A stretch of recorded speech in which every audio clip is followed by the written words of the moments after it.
Buenas tardes, profesor. Hoy vamos a hablar, mi compañera Jimena y yo vamos a hablarle acerca de la etiología del daño cerebral.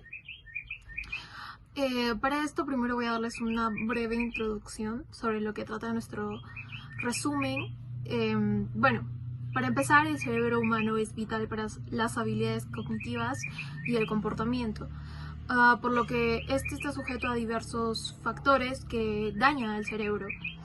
En Estados Unidos el traumatismo cráneoencefálico es la principal causa del daño intelectual permanente. Los tumores cerebrales como el glioma, siendo común en adultos, la epilepsia que causa deterioro cognitivo y neuropsicológico, que es provocado por los medicamentos que se ingieren. Y por último, el maltrato infantil, que es sumamente importante, ya que se afecta el desarrollo cognitivo debido a que la plasticidad del cerebro en la infancia es mayor. Ahora voy a hablarles de los traumatismos cráneoencefálicos, su definición y su epidemiología. Bueno, un trastorno cráneoencefálico es producido por la lesión en el cráneo provocado por una fuerza externa, lo que provoca que esta capa sea dañada. Esto puede causar daños estructurales o funcionales en el cerebro y se diagnostica por alteraciones en la conciencia, la memoria, la amnesia, cambios neurológicos. Bien, ahora les voy a hablar de la clasificación de los traumatismos craneoencefálicos, que bueno, la clasificación se realiza utilizando la escala de coma de Glasgow, que esta estudia la respuesta ocular, la motora y la verbal, y bueno, esto consta de 15 puntos. Es leve cuando la puntuación es de 14 y 15. Es moderada cuando la puntuación es de 9 y 13 y es grave cuando la puntuación es menor a 9. Ahora les voy a hablar sobre los factores etiológicos y de riesgo. Como lo son los accidentes de tránsito, que representan un 70% de traumatismo cráneoencefálico. También por las caídas, el alcohol, las drogas son un factor de riesgos vinculados a accidentes que ocasionan este daño. Bien, ahora pasemos a las secuelas neurológicas que tenemos. Existen dos secuelas, que la primera es el focal y el segundo es el difuso. La focal se afecta a áreas específicas del cerebro y en cambio el difuso afecta áreas globales del cerebro, por lo que es difícil de identificarlas. Mediante técnicas de neuroimagen. Se ha observado que ambos daños coexisten en pacientes con trastorno craneoencefálico moderado y grave. En los lóbulos frontales, en los temporales afectados, lo que puede alterar funciones neuropsicológicas como la atención, la memoria, funciones ejecutivas, emociones y conductas. La atención. El trastorno craneoencefálico moderado a grave afecta a la atención debido a la comunicación entre el sistema activador reticular ascendente y el lóbulo frontal, lo que provoca bajo rendimiento en tareas con un determinado objetivo. Además, también disminuye por el daño axonal difuso, causando dificultad en concentración, ocasionando confusión y fatiga. Bien, ahora sigue el aprendizaje. Y bueno, después de superar la amnesia postraumática, los pacientes experimentan malestar subjetivo con la memoria semántica y la memoria episódica, lo que provoca dificultades para adquirir nueva información. Y bueno, ahora el lenguaje. La anomia es común en pacientes con trastorno cráneoencefálico, aunque también experimentan dificultad en la fluidez verbal y otros aspectos del lenguaje oral u escrito. Y bueno, estos son evidentes en situaciones sociales, como por ejemplo en hablar con algún grupo. Bien, ahora las funciones frontales. Las funciones ejecutivas y la planificación y resolución de problemas se ven afectadas en los pacientes que poseen ese trastorno cráneoencefálico, lo que puede resultar en discapacidad y una baja calidad de vida. También pueden experimentar dificultades en la regulación de pensamiento y en la conducta. Ahora la emoción y la conducta. Los lóbulos frontales y los temporales, así como el sistema límbico, están involucrados en las funciones emocionales y de comportamiento. Los pacientes pueden experimentar cambios emocionales, como lo son la ansiedad o la depresión, y así como cambios en la personalidad, como la apatía o la habilidad emocional, entre otras.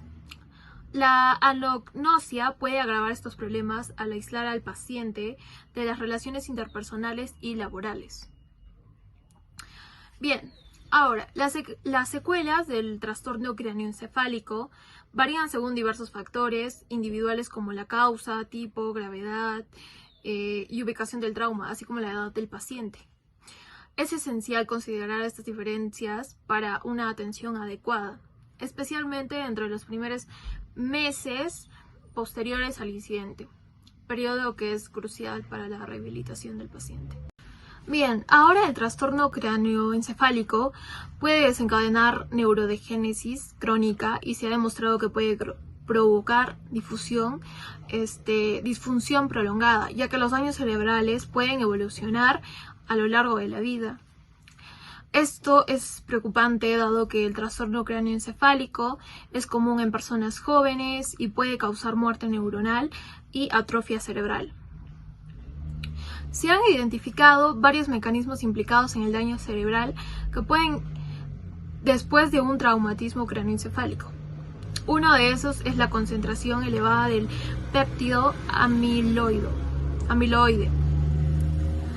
Este compuesto está relacionado con la enfermedad de Alzheimer y puede provocar efectos adversos en la memoria y la personalidad, dando lugar a la demencia. Bien, el siguiente sería la inflamación crónica. La inflamación prolongada conduce a un edema cerebral y alteraciones en la barrera hematoencefálica. Y bueno, luego la neurotoxicidad, que la alteración de los neurotransmisores puede tener efectos perjudiciales en la función cerebral. La otra podría ser la activación exagerada de microglías. La inflamación y la neurotoxicidad provocan una activación excesiva de estas células gliales, lo que puede conducir a una neurodegeneración. Y por último, la atrofia de materia gris y blanca. El daño axonal difuso resultante del trauma puede llevar a la muerte de axones y cuerpos celulares, lo que causa la atrofia en regiones tanto como materia gris y en materia blanca. Bien, ahora vamos con los tumores. Para empezar, ¿qué son los tumores? Los tumores son crecimientos anormales de tejido que pueden ser benignos o malignos y carecen de función fisiológica, no tienen ninguna función. En el sistema nervioso central, estos tumores pueden aparecer en masa encefálica, meninges, tronco cerebral, representado aproximadamente el 2 al 3% de todas las neoplasias. Los factores de riesgo de los tumores. Las neoplasias pueden afectar cualquier parte del sistema nervioso central y se identifican con varios factores de riesgos asociados a su desarrollo. La radiación ionizante, como los rayos X, los rayos gamma, es reconocido esto por la Organización Mundial de la Salud como el único factor comprobado que causa tumores en el sistema nervioso central. Otros posibles factores incluyen la exposición a productos agrícolas como el combustible, los textiles y aparatos eléctricos, así como el consumo de tabaco, compuestos como el nitroso de alimentos, y además se ha observado una mayor prevalencia de tumores cerebrales en pacientes con VIH. Bien, ahora la clasificación y epidemiología de los tumores. Bien, los gliomas constituyen aproximadamente el 50 y el 60% de los tumores del sistema nervioso central y varían en su crecimiento y grado de malignidad. Le siguen los meningiomas, que representan alrededor del 20% de los casos y son lentos y no invasivos. Ya, un 10% de los tumores corresponden a los tumores hipofisarios, comunes en adultos y asociados con alteraciones neuroendocrinas. Los tumores pueden clasificarse en varios. Bien, hablemos del origen de los tumores. Tenemos tumores primarios y tumores secundarios. Los tumores primarios se originan dentro del sistema nervioso central y rara vez hacen metastasis fuera de él. Los tumores secundarios resultan de metastasis de otros sitios del cuerpo, como las mamas, el sistema digestivo o los pulmones. El grado de infiltración. Tenemos dos tipos, tumores infiltrantes y tumores encapsulados. Los tumores infiltrantes carecen de límites definidos y son altamente invasivos, deteriorando el tejido cerebral a medida que crecen. Los tumores encapsulados tienen límites bien definidos y se encuentran separados del tejido cerebral, ejerciendo presión sobre él. Bien, ahora el grado de malignidad. Según la clasificación de la Organización Mundial de la Salud, existen 4 grados. El primer grado son los tumores encapsulados, de crecimiento lento y bajo potencial maligno. El segundo grado son tumores con bordes difusos y crecimiento lento, pero con tendencia a volverse malignos. El tercer grado son tumores infiltrantes con células atípicas y mayor actividad mitótica. Y por último, el cuarto grado, que son tumores malignos de crecimiento rápido, con posible formación de vasos sanguíneos nuevos o áreas de necrosis. Gracias.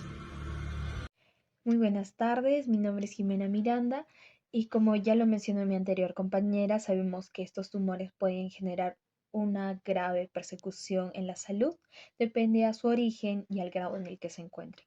En esta oportunidad yo explicaré sobre los meduloblastomas que afectan principalmente a los infantes a temprana edad. Ahora bien, estos meduloblastomas, ¿cuáles son las repercusiones que tienen en los infantes? Pues bien, pueden generar afecciones en el movimiento ocular, también en la audición, se puede generar vértigo y también las famosas convulsiones. ¿Por qué se generan las convulsiones? Porque el tumor va a ir creciendo o bien en la columna vertebral o bien en el cerebro. Asimismo, también puede haber una alteración en el sentido del olfato, porque puede haber unas infecciones graves en los senos paranasales, como vemos acá, o también puede ser por la radioterapia que se da a estos pacientes.